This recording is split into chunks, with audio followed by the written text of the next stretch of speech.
नमस्कार। इस हफ्ते की सुर्खियां देखने में तो सब अलग अलग लगती हैं, पर जब आप इन सबको एक साथ जोड़कर देखते हैं ना, तो एक बहुत बड़ी तस्वीर बनती है। एक देश के बनने की कहानी।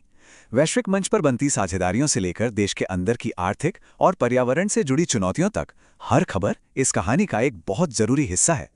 तो इस सफर में हम क्या क्या देखने वाले हैं? सबसे पहले हम देखेंगे कि भारत दुनिया के साथ अपने रिश्ते कैसे गढ़ रहा है। फिर हम देश के अंदर चलेंगे और अर्थव्यवस्था और पर्यावरण को समझेंगे। इसके बाद हम शासन और न्याय की नींव यानी हमारे संस्थानों को परखेंगे। और आखिर में हम झांकेंगे इस राष्ट्र की आत्मा और भविष्य की राह में। किसी भी देश की कहानी का पहला चैप्टर ना अक्सर उसके अंतर्राष्ट्रीय रिश्तों से ही लिखा जाता है। तो चलिए शुरू करते हैं और देखते हैं कि भारत ग्लोबल स्टेज पर अपनी दोस्ती और साझेदारी को कैसे मजबूत कर रहा है। 10 ट्रिलियन येन सुनने में ही कितना बड़ा लगता है ना। हाल ही में हुए भारत जापान शिखर सम्मेलन में जापान ने अगले 10 सालों में भारत में इतना बड़ा निवेश करने का टारगेट रखा है। और देखिए, ये सिर्फ पैसों की बात नहीं है, ये दोनों देशों के बीच भरोसे और सहयोग के एक बिल्कुल नए दौर की शुरुआत है।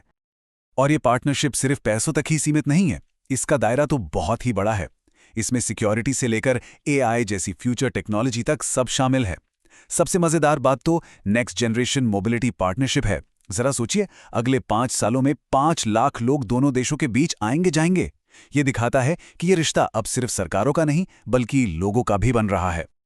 तो इस दोस्ती की जड़ें कहाँ हैं? ये हैं साझा रणनीतिक हितों में। जब साउथ चाइना सी जैसे इलाकों में तनाव बढ़ता है, तब भारत और जापान जैसे देशों का साथ खड़ा होना और भी जरूरी हो जाता है। और धर्म गार्जन जैसे सैन्य अभ्यास सिर्फ दिखावा नहीं है, बल्कि ये इस बात का पक्का सबूत है कि ये दोस्ती जमीन, आसमान और समंदर तीनों में मजबूत हो रही है।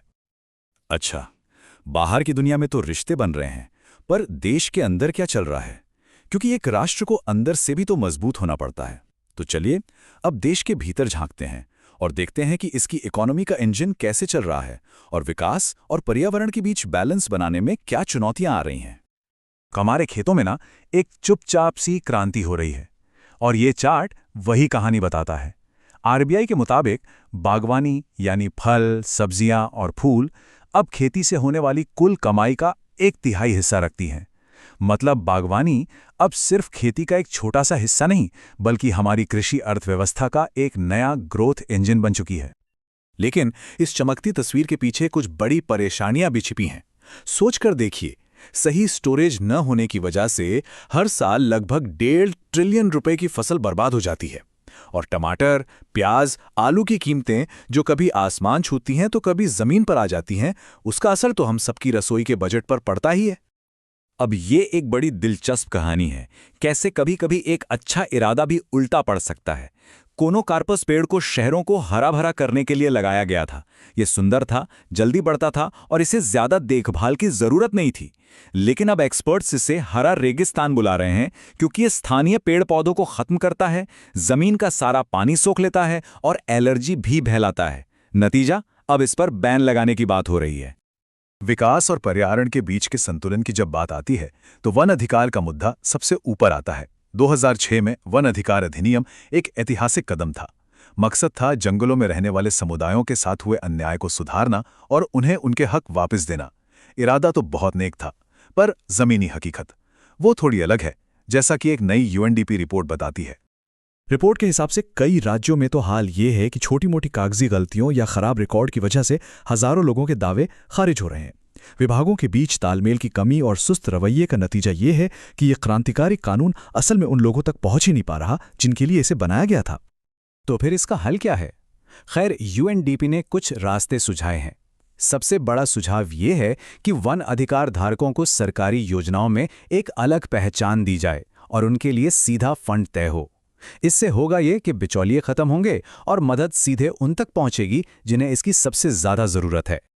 अगर अर्थव्यवस्था और पर्यावरण नींव हैं, तो इस नींव पर इमारत को खड़ा रखने वाले खंभे कौन हैं? वो हैं शासन और न्याय।